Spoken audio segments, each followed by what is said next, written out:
Let's get the vibe right. Welcome to the show. Bison Spotlight. Chip and B Smooth, bringing heat to your ears. He washing the mix, facing down all fears. From the court to the crowd where the legends are born. Howard University, we're breaking the norm. Bison Nation stands strong through thick and thin. Basketball vibes, it's more than a win. Every dribble, every shot, it's a story to tell.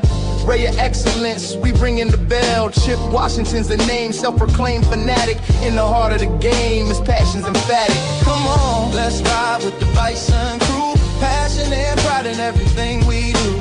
Hoops and dreams, we're reaching for the stars. Bison Brothers Podcast is who we are. Come on, let's ride with the Bison crew. Passion and pride in everything we do.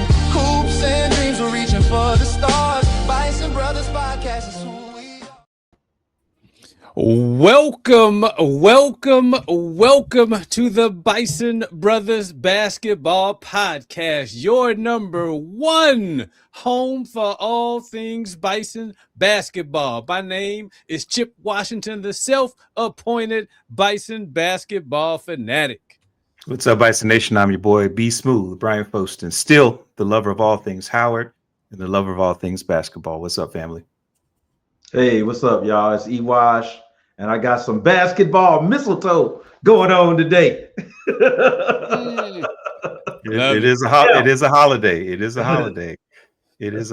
This is one of our favorite holiday episodes, ladies and gentlemen. We are coming upon the end of the non-conference schedule, and we're at that point now where everything really starts to count for us with conference play. We got 8 teams, 1 preseason favorite, and a league loaded with all MEAC talent. We can't wait to get into this show, but before we do, we got a couple of updates for you. Chip, I want to let you tell everybody what we do here in a moment, but first, I want to remind you that this is your show. This is a fan-generated show, and so thank you all for tuning in.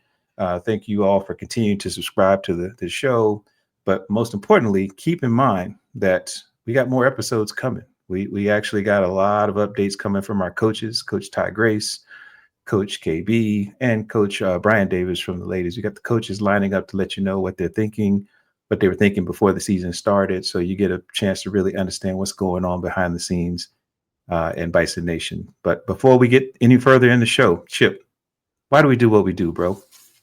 Bison Nation, the appeal is the same. We come at you every episode, and it's to continue to remind you to support these championship teams. And you can do that in so many ways. You could donate to the Name, Image, and Likeness Collective. It's called the MEAC Society. You could do that by going to the MEACsociety.org. You can also donate through hubison.com, and that's through the Bison Express Booster Club. And you can donate through FanStake at fanstake.com using the code MECA25.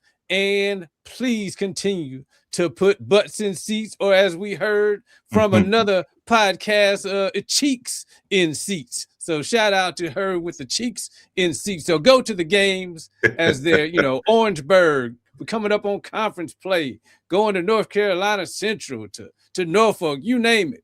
Bison Nation, please go to the games. And as always, with a humble thank you and a gratitude, we're going to ask you to continue to tell everybody about this podcast. You can hear us just about anywhere. You can hear us on YouTube, on Spotify, on Apple, and you can follow us on Instagram at Bison Brothers Basketball. So please continue to do that. Hit the subscribe button, hit the like button, let us know what you think. And I can't wait to get into this show today. I love it, man. I get excited every time, bro.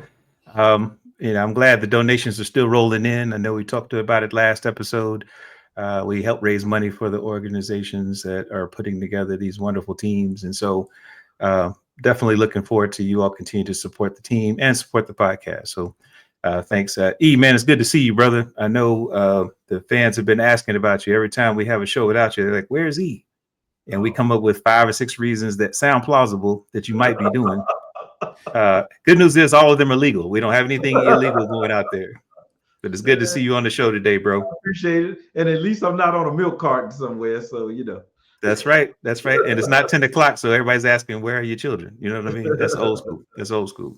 So before we jump into it, man, anything else hot that we want to cover with the folks before we jump into the show today? No, just check. Just hey, can't wait to get into it because this is as B Smooth would like to say, conference play is where it's at. So can't wait to get into these teams and who's who and what's what. So well, I love it. I love it. So let's do this. I'm going to bring up the so it's a different format for us. So those who rock with us, what we won't have today is over under reactions, although they may seep in because of how we walk through each team. Right. We won't have what's good for basketball. We got a couple of segments we're going to be filming with E. He's going to share so we can get that out, kind of like our Chip's Confessions. So we're going to make sure you guys can hear from this basketball savant, Eric Washington. And I'm sure he's going to get some of that in there as well. But today's question is really, because this is a Howard show, right? It's still a Howard show. This is a MEAC episode, but it's the Howard show. So some people would say, why don't we, we're going to wait till the end and let you know who we think is going to win. Nah, we're not doing that. What we're going to do is we're going to talk about teams and we're going to project who we think we might meet for the championship because it's all about chips around here. Okay. It's all about chips, not potato chips. Championships. So what we're going to do to get into it is we're going to pull up the order that we have here for the ladies.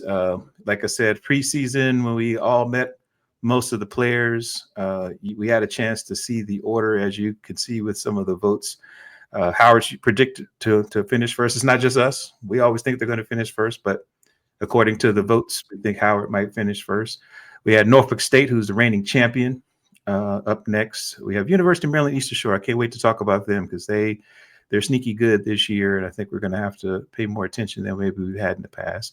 And then as you start to round it out, we got North Carolina Central still rebuilding, got really good players there.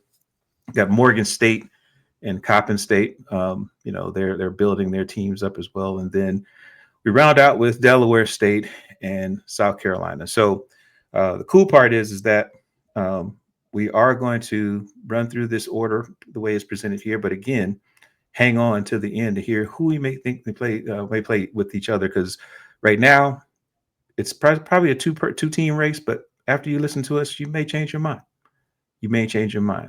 So with that, let's go to where the poll started. We'll talk about Howard first, and that way we can talk about everybody else fairly. Because if we wait till the end, you won't hear much about everybody else. Is that fair? That sounds fair. All right. So let's get into it. So for me, I'm going to pull this back up here. Right. Go ahead, pull it up. It's okay. We got it up here. I'm just letting you know. So we're going to talk about Howard first. When you think about being at the top of the poll, that means that every game, that means there's a target on your back. And so Howard's got the talent to handle it. But the question is, will they stay there? So Chip, let's roll the highlights and talk about what we've seen from Howard to get everybody set up here. Indeed. So like you said, it's, front runner. We got the depth. I think we have the skilled players. Like, and I first and foremost, I think our defense is really going to be the key to carry the day in terms of getting not only the regular season MEAC championship, but the actual MEAC tourney championship. I don't even want to say it's underrated anymore. I think the nation, every non-conference game we saw, they always talked about our defense. So, and I think unlike last year, even though we had some scoring droughts, even throughout the non-conference, I believe we have the offense now to complement our defense. But I do believe, and of course it's cliche, defense wins championships, but I do believe it will be our defense is what we're going to notice the most as, our offensive players, Zennia Thomas, Zoe Stewart,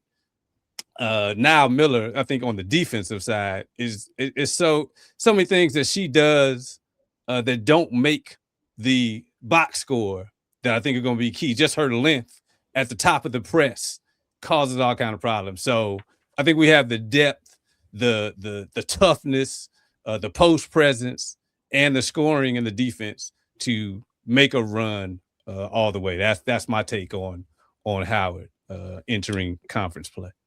I love it, man. And again, you're highlighting the key things for the fans at home. We're fans, so you're naming people like they know these players. You've been watching them almost every minute played. You know, the big thing is that we do have size, we have balance, and we have scoring. Like you said, we want to make sure people know that even though our team did fairly well last year, we only had 2 losses in conference play during the regular season. To the same opponent. We absolutely, I think, are stronger this year than we were even last year. So, yeah, we're coming in rightfully at the top because we have the talent and the team's really gelling. You know, they actually, as E pointed out, they have the only winning record so far with non-conference play. And that's something big because that kept us ranked as a mid-major most of the early season here. So that's the nation taking notice that the Lady Bison are really a force to be reckoned with. So, E, anything else from your perspective about Howard that you want to share with the folks? Okay. Well, you know, when at our pre-production meeting, you asked me, hey, well, what you got, E? I just kind of thought to myself quietly, and then as I listened to Chip and I thought about it and I thought about my research, I was like, I'm gonna do one thing in hip hop you're not supposed to do, which is bite y'all style. And then the other thing, for the old school hip hop people, you got to have a hype man. So I'm thinking to myself, Flavor Flav. Why hype?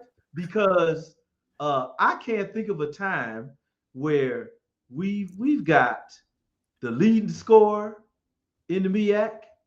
Mm-hmm. We've got 3, or from the women's side, we got 3 players in the top 20 in scoring. We picked to win the league. We already on top of the league right now. We probably got the best non-conference schedule. I'm gonna have to go like Chip. I don't see where there's a problem. I love it. I am struggling to figure out, and see, this is where you come in. I am struggling to figure out why I'm even assessing these other teams. But I'm going to play along. Play along. I regrettably, Chip, I asked this question, so I asked for that. Bison Nation, as you can tell, we are a Bison fan-driven broadcast and podcast, and so yes, we should be excited about our team, and they look good too. So we're not speaking in hyperbole; we're speaking in cold hard facts. Yeah, the man, team looks good. That's what I was saying to myself. Like, man. Well, I'll tell you what, because we don't want to drone on and on about Howard. We're gonna love on our teams as much as you let us have airtime. I will tell you this though. Howard does set the standard. So whatever happens, I think the teams that we're going to talk about next are going to try to match the standard as we meet them throughout the season. But next up is the team that people might would say, hey, this is the team we need to beat to get to the chip, because this is a reigning champion several years in a row, Norfolk State. They might be the only ones that can match the pace. We also the only ranked team, I believe, of all these preseason. We are. Ranked team before as of today. That's right. As of today, and I tell you this, the rankings only will matter if we make it past March, past our tournament. Right. So we've set the table, as Chip would tell you, we set the table so that we should see better seedings if we win our tournament, right? That's the deal. Now we've done our part on the front end to get consideration, but now the real competition begins, because we're trying to figure out who can play with us as we hold that pole position when it comes to the preseason polls. But next up, to your point, the team that's right behind us, even though they've had the joy of winning more championships than most teams recently, is Norfolk State. Behold, the green and gold. The green and gold. There's too many jokes. There's too many jokes in there. But let's get to the next up in there, because if we want to beat Norfolk State, we got to make sure we can survive their guard play. They have some really strong guards. So Chip, let's roll with some vintage here, and let's talk a little bit about what we're seeing from, what do you call them, the Evil Empire. Let's talk about the Evil Empire. Yes, so I think you hit the nail on the head for me. Their guard play, you know, they start with Clark. I guess, you know, say the whole name, DeBrier Clark. There's you know, Joshua Clinton, Anjanae Richardson, Sierra Worley, and Sierra Bailey. But I say the three-headed monsters is Clark, Richardson, and Clinton. You know, they don't look as dominant without Diamond Johnson and Kiera Wheeler, but at the same time, they still have that championship pedigree, and you know, we're going to have to be strong with the ball. If you think about the way other teams scouted us early in the non-conference, they thought that they could pressure us and, you know, cause us to have problems. And so, you know, you got Clinton, she leads the MEAC in steals. And so, you know, if we got problems making good decisions with the ball, she's gonna be a lot to handle from a defensive standpoint. They're a very speedy, very shifty team. And so I, you know, definitely not counting them out basically because of that championship pedigree. But I think, like you said, their guard play is going to be key. And actually, you know, their bigs, like I said, not as dominant as Wheeler, but they're not shabby. And so, you know, with the impressive guard play, they do provide somewhat of a threat. And, like, you know, from a scouting standpoint, like for Clinton, you don't really have to watch out for her offensively. I'd probably play her for the drive, but Clark, Clinton, and Richardson, you got to have them on your scouting report. So, you know, it's a reason they were picked second, at least in the preseason poll, I believe. Okay. Yeah, no, you're making really good points there. And I am particularly looking at Joshua, I think it's pronounced Joshua Clinton, because she's leading in some other categories besides scoring that makes you know that, you know, the pace is going to be set by how she plays. So if we can match her energy, I think we might be okay. But they're a championship team. They're a championship team. I know their former coach is making noise down at Auburn right now, so he's taking his talents to the SEC. But it looks like the team is still playing as though he's there. So you can tell that they believe they're still the champs. So absolutely right, absolutely right. And anything else from you, E, on Norfolk State? Well, I know we don't play them till the 31st. I think that's the first time. So we don't really deal with them until January.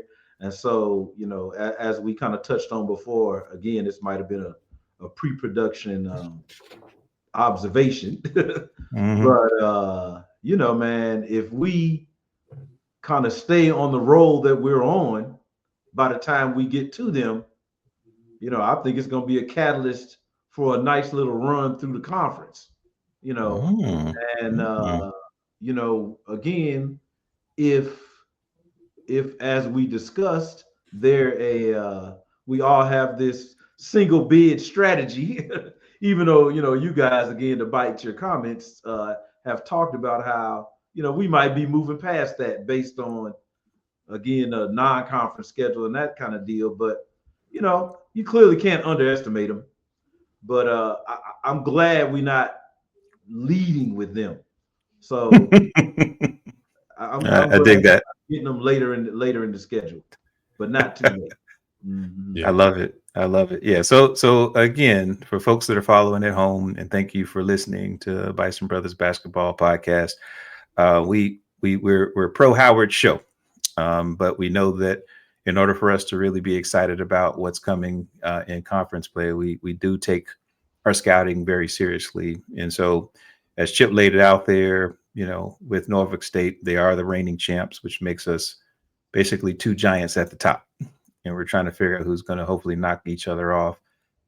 And the idea is that with their perimeter scoring, their experience, and really their defense, as you spent talking about some time talking about, Chip, their defense could be disruptive. And so we know that we have to match that energy, especially when it comes to pressure situations. So we got two giants at the top, you know, Howard, Norfolk State, rightfully so. They've earned it.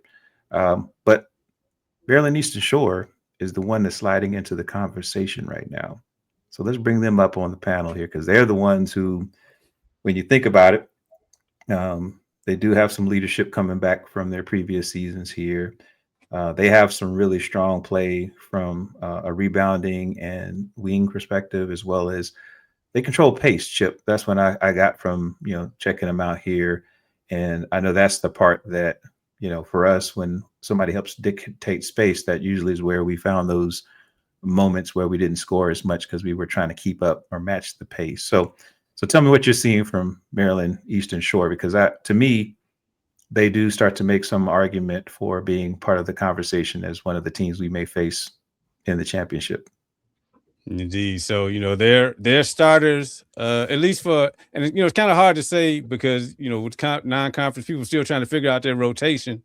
But I was watching the game against Wichita State. It was one, I tried to watch at least two games to kind of get a sense of who they were. So they started, it was Clayton, Allen, Lynch, Barnes, and then Hill. And I said Hill was kind of speedy. Barnes was a 3-level scorer. Lynch was their leading scorer. And then you got Allen. She was a low post threat. And then Clayton, to me, ever since I started being a Marvel fan, University of Maryland Eastern Shore, it was like the Spider-Man meme in the multiverse. Because as I watched them, I was like, oh my, they're playing like us. Like they have multiple 2 and 3 level scores. And I, put it another way, like they got multiple people that you can trust with the ball to make good decisions. And what I liked about when I saw the Wichita State game was they were down and their leading scorer Lynch was actually out with foul trouble with like 7 minutes to go, and they still pulled out that game. But if I had to go with an order, like UMass is past Norfolk, and right now they're the biggest threat to the throne, to Howard. Like because literally they run good sets.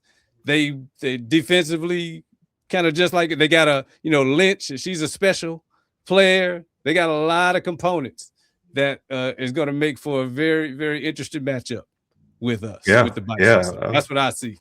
Wow. Well, I'm sorry, Bison Nation. I told you we weren't going to have any over or under reactions today, but here we are. We only three teams in, and we're already starting to load up the hyperbole a little bit. So first of all, because I don't think they like to be called UMass, although that's a good name, I might rock with that as we get into conference play. Because the University of Mess is not how they want to be known, but that's how it works. Maryland Eastern Shore is absolutely a sleeper pick, Chip, for me.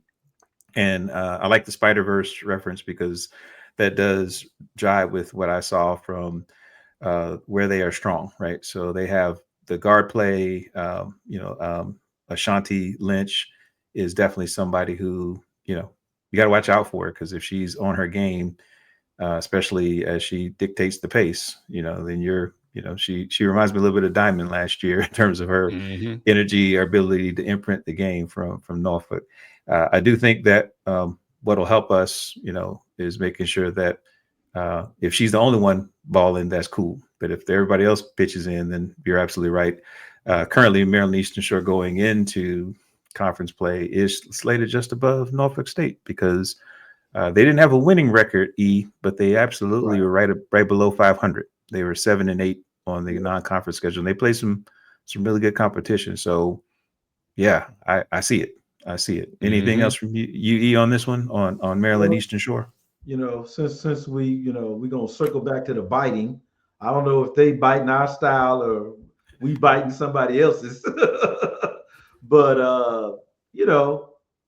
you just alluded to their non-conference schedule, and I don't know if it's I'm biased from listening to Coach Ty, talk about what her strategy was, or I think I've even heard Chip say that he thought Norfolk is also trying to beef up their non-conference schedule, right? But having said that, I don't know everybody that they've played. And one of the things that kind of came up in my show prep was, man, it seems like we're playing a lot of CAA teams. We're playing Big East, and we're playing ACC. But I don't know if everybody in the MEAC is playing all of those same people, so that you could have an even more apples to apples assessment of how we're doing, before we played each other, so to speak, But to your other point, they are number 2 right now. and Norfolk State is number 3. So, I'm not trying to sleep on them. But again, is it really gonna matter if you ain't number one? Where's my pillow? One. Yeah, I'm not trying to sleep on them, but I'm looking for my pillow. I'm looking for my pillow. I love that. I love that. Well, we'll tell you what, they have momentum going into conference play. And speaking of momentum, no team enters the season with more individual firepower than those from North Carolina Central. They have some ballers in North Carolina Central. So, so Chip, I'll let you take this one away here, because this is, again, this is a team that we have to watch a little bit closer because they have some star power and all the right positions. So, Chip, take it away. Yeah. So, like you said, they got an inside presence. I think they start off with Blake and Morris. You got Lane. I say, Lane, you got to play her for the drive. Morris, you got to play her for the drive. They got Callahan, low post presence. You got Coleman. And then my biggest worries, if I call it a worry, but off the bench, you got number 11 Harris, outside shooting threat. And then you also got Hinton, number 0. Another, she's first, at least at the time when I scouted, she was first in the MEAC in 3-pointers. So you got those two coming off the bench.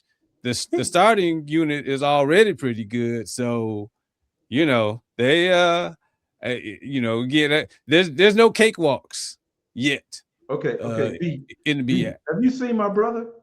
I have. Is he here today? He is. He's a. I know. Hey, the reason why I like this is one of my favorite shows, and even from last year, is because, like I said, as we're heading into conference play, you really get a chance to take a deep dive and be objective about what we're seeing. Okay. But they're 2-10. They're 2-10. Yeah. Objectively speaking, they are 2-10. They are 2-10. But the other side of this, though, is if we think about it through the lens of the conference play, I know that's what we got to remember is the non-conference schedule means that if they happen to win the tournament, they probably are going to face the number 1 team in all the land, because that's when you have a bad non-conference schedule, that's what happens. That weighting goes differently.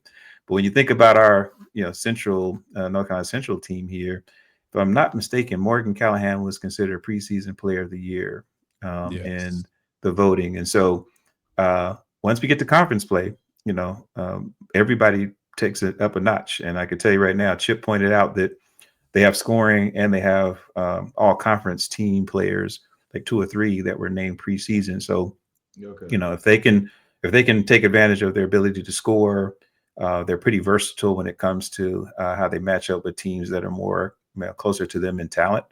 And they have an experienced core, which, everybody wants that going into conference play, because those who've been in conference play know that the MEAC is different. We've heard it from all our players that we've had on the show, especially Zennia Thomas. Like, MEAC's tougher than most conferences you face. So this is another whole level of the season where we're going to find out who's not only got talent, but who's got heart.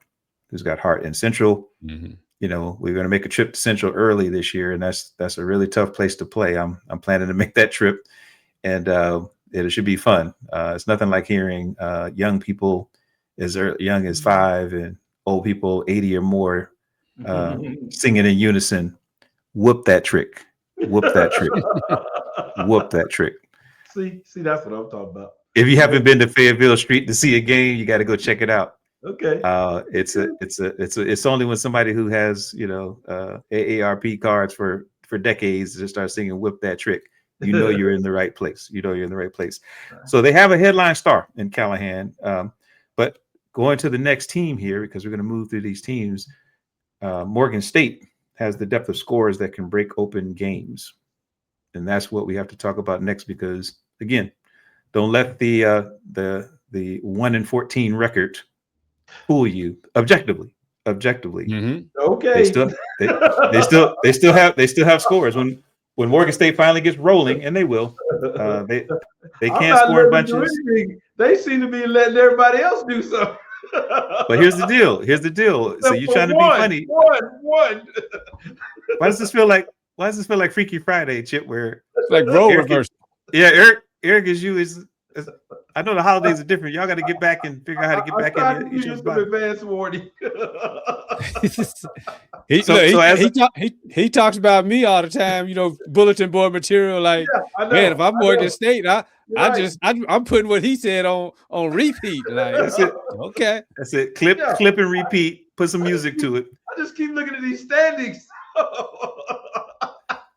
So as I set it up, man, when they get rolling, because they can get rolling, they can score in bunches, and they got the pieces to beat anybody. So even though the record would tell you to maybe not take them as seriously, they're probably sitting right where they want to be, which is being underestimated, because that they will come out and play ball. And again, you know, they have some folks that made the first and third team preseason poll, so we know we got players there. But Chip, you know, I'm interested to hear your take here, because again, they didn't give us much to work with on the win side of the non-conference play, but you know, they got a lot of accolades coming into the season, so I'd love to see what you're seeing. Yeah, so I'm seeing that, you know, so they're starting off, at least for now, you know, they're starting with Brown, number 5, Brown, number 23, Woodson, number 2, Johnson, number 22, Butler, who's 6'2", which come, and then you got number 4, Bannerman, and number 0, Hayes. And off the bench, you got Jada Kendrick's friend, what's her name, Bogans. She's a 3-level scorer. You know, one game I saw early on, she didn't really get a lot of ticks. So I was like, you know, what's going on here? But I saw her up against UMBC, which is kind of like a rivalry for them, and she was no joke. And then Butler, like I said, she's an inside presence. They're not scared to apply a full court press. And you know, one thing I guess I noticed also in that game against UMBC, even though Jada's friend Bogan, she didn't start. When they came out of the halftime into the third quarter, she was then the starter. And that was kind of based on her production. So, you know, definitely got to look out for Morgan, man. It sounds cliche, and I saw it for most of the teams, but they fight hard until the end. But one thing I saw, what I think is going to be good for us, is length tends to bother them. And so we got good length. So I'm feeling good about that matchup. But again, even though Eric is dogging them because they're one and whatever, they fight until the end, and they're, you know, not to be taken for granted. So I don't know if I'm more offended by him just keep saying one like that for their one win, or he's literally sampling. He's sampling R1 at the beginning of the episode. So he's using R1 being number 1 for all things Howard basketball, and he's using that to dog the other teams, man. He's a bulletin board magnet, bro. You're gonna be on everybody's bulletin board, E. I tell you what, I don't want to belabor this one, because, like I said, Morgan State's coming in, and to your point, they are definitely they have pieces, and they have both the guard play and the scoring to hang out with anybody. If they get on, you know, that's what's going to make it a competitive game. They're going to probably take a lot of teams down to the wire as they're working through the season here. But the team I want to talk about next, because we're getting towards the end of our list here, is Coppin State, because they entered the season without any preseason awards, which makes them what? Very dangerous. Very dangerous. Very dangerous. So let's get into it. Every season, you know, one team has to make a big jump, Chip. I think Coppin may fit that profile. What do you think? Hey, so I'm looking at my notes. So, you know, I tried to see, like, you know, who are they starting with? You know, they're starting with number 0, McBride. She's an outside shooting threat. 24, Morris. She's scrappy and fast. Number 21, Burris. Mostly does her work on the inside. You got number 25, Gamble. And then number 20, Henry, another 3-point threat. And then they got a Barnes, you know, number 5, Barnes. She's an outside shooting threat. And then they got a big girl. I kind of, you know, I give it the Audie Crooks kind of profile. Number 44, Sosa Laura. But she's got an outside shot and a nice touch around the rim. I saw them as a fast and gritty squad. And for us, I think it's important that, like, for, you know, you need to be strong with the ball with them, because they're flying to the ball from a defensive standpoint. So, you know, like I said, I don't know if it was because I was watching them and scouting them that it seemed like I was like, man, everybody's looking fairly decent. So, but that's kind of what I saw from Coppin. like I said, fast, gritty squad, and number 44 with the Audi Crooks kind of, physique and profile. She can cause some problems. Like I think I was watching them against William and Mary, and she had her way down low. So keep those names as we come up against Coppin State. I'm gonna ask you one more time. What's up, E? Have you seen Booker T? You're not gonna do my man like he's on a milk carton, are you? You gonna look for? I put it like this. Again, I was doing a little research, and I happened to notice that Coppin State was playing today. They are. Mm-hmm. Their current score is 63-49, losing to GW, who we beat. I'm not understanding who this guy is. Okay. Your W Street guy here. I'm not understanding. Oh! Shout out to the crew. He's bringing all of it out now. He's trying to understand. So what I don't think Eric fully appreciates, because he definitely went to like more black colleges than most of us on the call here. The MEAC is different, bro. I wish I could tell you that the non-conference schedule was a predictor to how well or how poorly somebody's going to play in conference play. That's not unfair. So I'm just saying, I'm letting you know, Chip is being balanced here. I'm trying to get him nominated to cover fair. I don't know about fair. I know he's being balanced right now. Okay.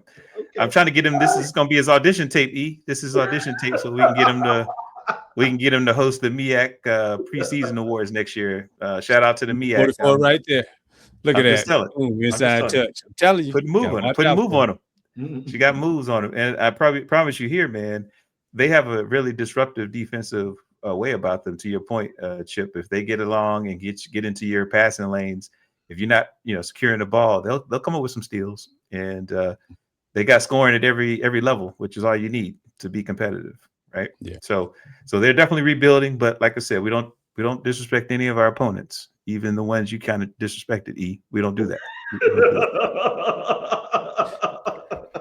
So we're gonna move it along, right? Because if you're tracking the teams that could potentially be on the rise, because the best respect is self-respect.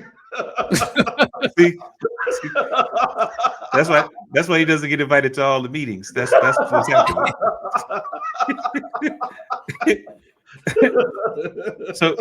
So again, being that Coppin's record is 2-12, there's definitely nowhere to go but up.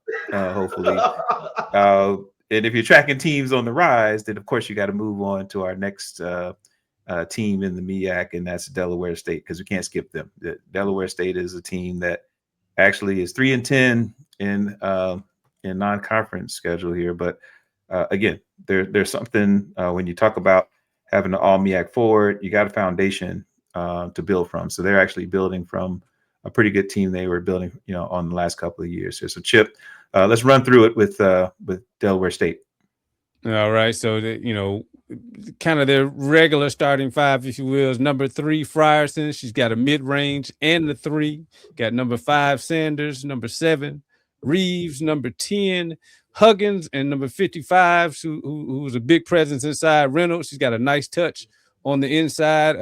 One of the ways and kind of give the audience like kind of how I did some of my review is I was like, okay, I want these people to introduce themselves to me as I watch them, like who is making me recognize who they are and what their game is. And so they got a number 24 is coming off the bench, and number 1 off the bench, and number 40 off the bench. I'm just gonna give their numbers because you'll see who they are. But number 40 she's a big inside presence, and number 1, you probably want to play her for the drive. But they got good off-ball movement in their offense. That's what I kind of really, really saw. And so defensive, you need to be defensively sound and communicating, because they got a lot of action going on off the ball, and the ability to kind of make those passes. So that's kind of what I'm seeing with Delaware State. I probably would have them a little bit lower. Clearly as we're going down the line, I think it's about right kind of where they are from a preseason poll standpoint. But like I said, again, there was nothing that I saw about them that made me go, oh yeah, I could just brush them away, on a one game, any given Sunday type of a thing. So Yeah, no, they have a solid player in Erica Huggins. She's second team MEAC preseason. Shout out to Erica. She's still trying to get her footing early in the season here, but she's they got people playing, like you said. You pointed out a team that could play with anybody on any given day. I'll be shocked if they don't make a little bit of noise coming out, especially when they play at home. Delaware State has one of the best home court advantages. The court itself is like a honeycomb, Eric. If you've ever seen that court, it makes you dizzy watching it. You're like, how do they play on this court? Where's the 3-point line? Because it's all like you're in a beehive, whatever, hornet's nest. So they have a really good home base when it comes to playing. So I expect them to make some noise. But to your point, Chip, they have to put it together.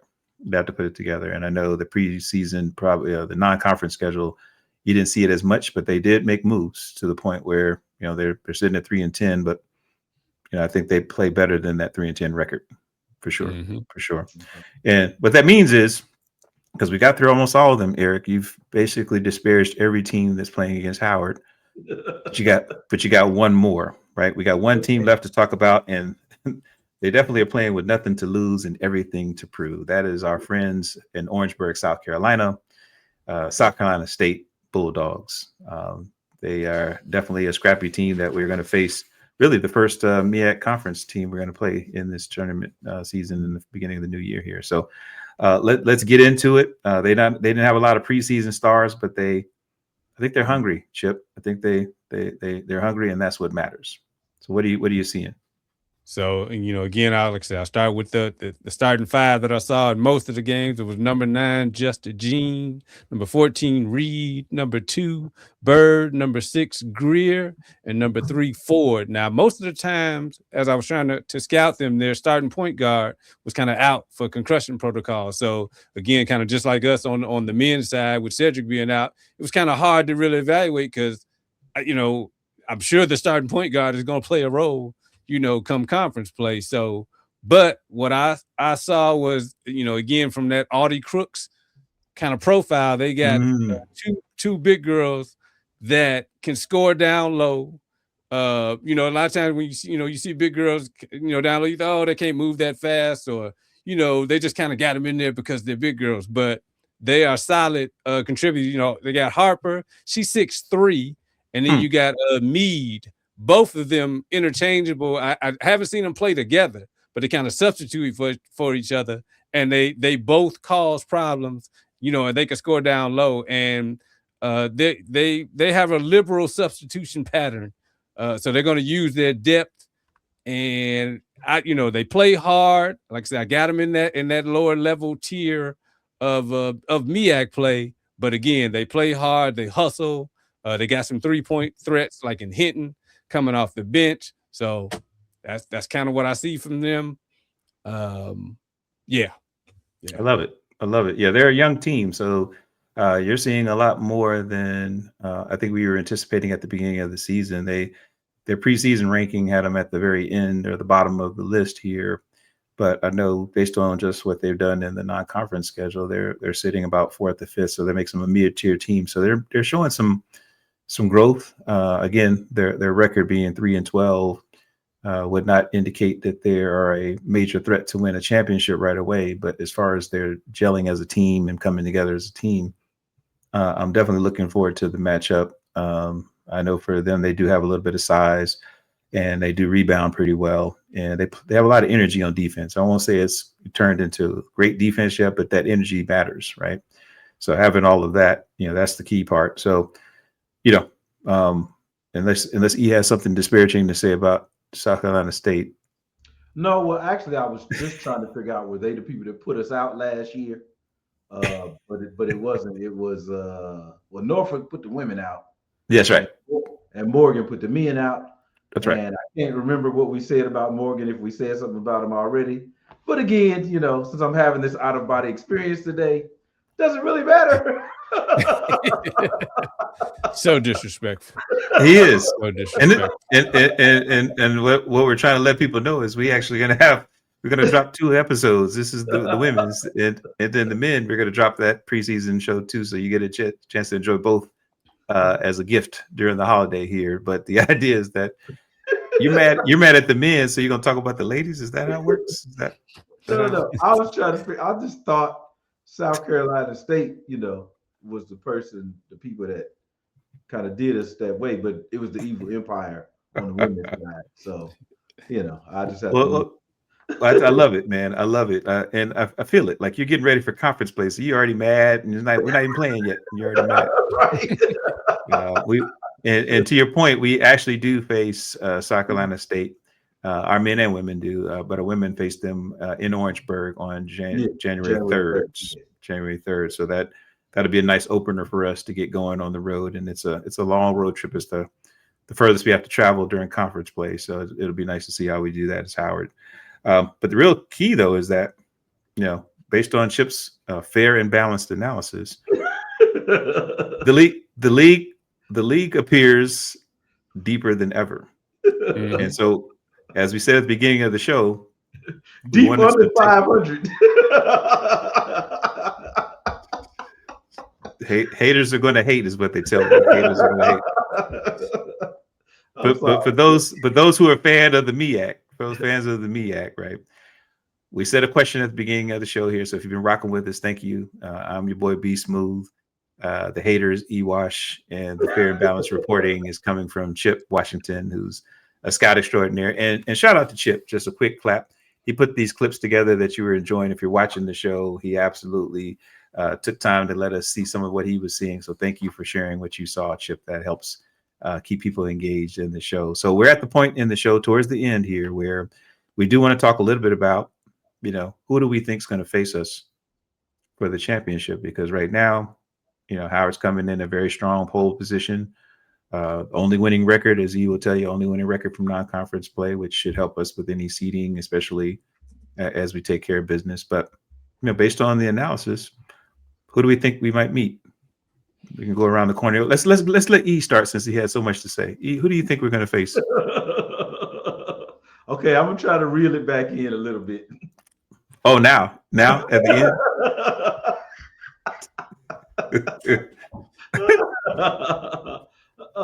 Add to your point, B. Traditionally, I think that people underestimate the quality of talent in the MEAC. Right. I totally agree with that. Mm-hmm. With that being said, I still feel like it's gonna be us at Norfolk State when it's all said and done. And based on what I'm seeing, man, like I said, I'm going to actually go to my notes. Oh wow, he's been doing this without notes the whole time. This is awesome. Yeah. We have beaten.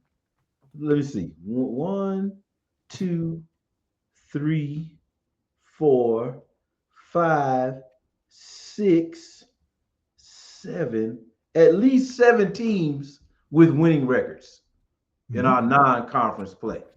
Correct. Right. And again, if that doesn't speak to, plus the ranking, plus the people in the scoring, we got the number 1 scorer, what do we have? The number 1. What I like is that he's looking at his notes, and we got you can tell it's the first time he looked at him the whole episode. This is nice. We got the number 1, the number 4, and the number 18 score in the MEAC. Yep. Come on, man. All right. We like LLC Day. We defecating from the top of the game. Boom. That's all I'm saying, man. Chip, did you have to add the boom at the end of defecating? Had to.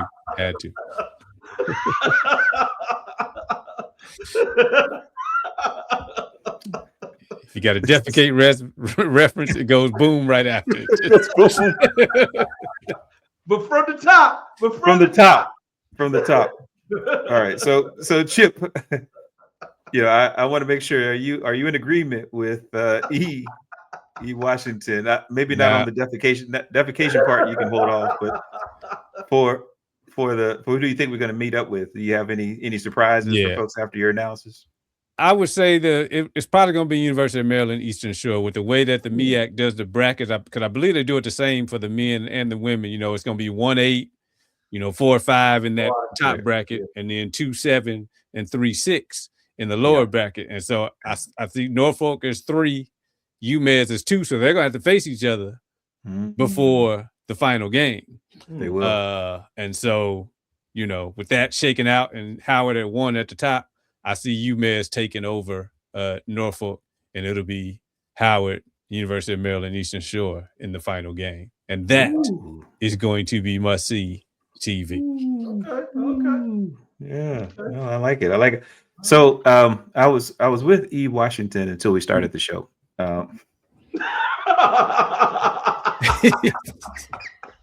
He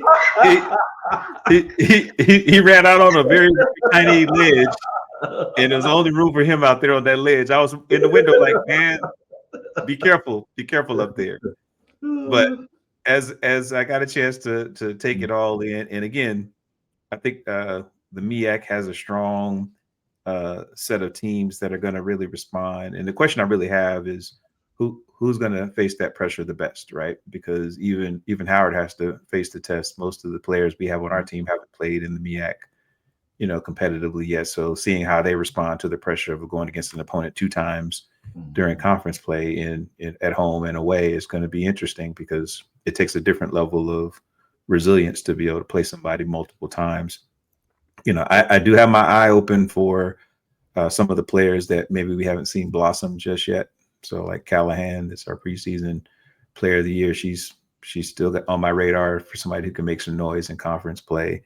I do think the University of Maryland Eastern Shore and Norfolk State are going to wind up, trying to figure out who's going to be the 2nd or 3rd seed. So that I think it may flip a little bit, Chip. So to your point, I think they're going to be competing to be at the top tier of the conference. So I don't see just 2 teams anymore. So I don't see it just being Norfolk against Howard, rinse and repeat, as you would like to say, Chip. It's not rinse and repeat anymore. It's more like University of Maryland Eastern Shore has entered the chat, and based on what we see from potentially Delaware or even South Carolina, if they can put something together, we may see another team enter the chat. But right now, I do think it would be Howard, University of Maryland Eastern Shore is a true preseason prediction after looking at the non-conference schedule.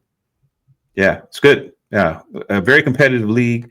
I'm actually looking forward to this, the first part of the season here in January. We'll learn a lot in these first couple of games for everybody coming out of the new year. And quite frankly, what we're going to really learn is what's the impact of transfers and the freshmen, because that's where we'll learn who the stars are. They'll emerge. And I'm pretty sure there's somebody we kind of ran through quickly today that we're going to find on our radar as we get closer to the middle of the conference schedule here. So the good news is the season's here. In a few days, we'll be celebrating, getting into the conference play. And as you can hear from all of us, we got a few storylines we're following.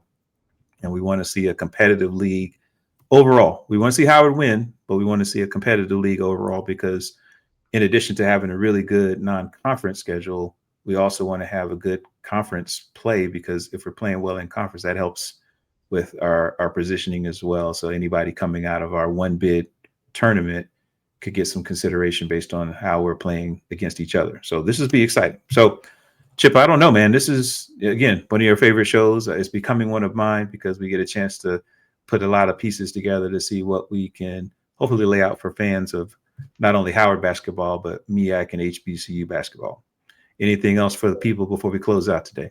Hey, just Bison Nation, let us know what you think. We know you out there watching those MEAC games as well. Put it in the comments. Who do you see in the final game? Who do we overlook?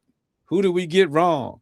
This is your time to let us know, Bison Nation. We look forward to hearing from you in the comments. Hit that like button. Hit the subscribe button. Tell us what you think. I love it. You got anything for us before Chip closes us out? No, just hit the button more than one time.